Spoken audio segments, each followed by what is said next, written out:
Welcome back to this video. In this video, I'll show you on how to check Microsoft Outlook storage mail and how you can free up storage space if your Microsoft Outlook is running out of storage space. So let's get started.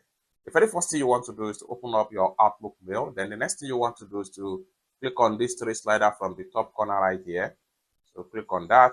Then it's going to take you right here. Scroll down right here until you get to settings. So click on settings.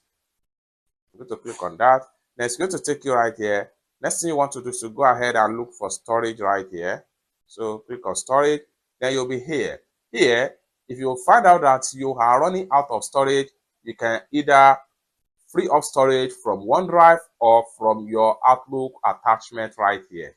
For you to get started on how you can free up storage space in your Outlook mail or OneDrive, click on free up space right here.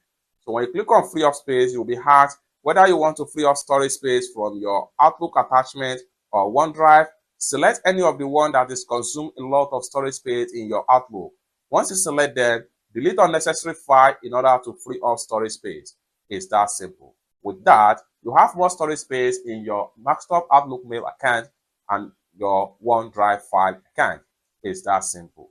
For more tutorial tips and tricks on how best to use your Microsoft Outlook account, consider to subscribe. Thank you so much for watching, and I hope to see you in my next video. Bye for now.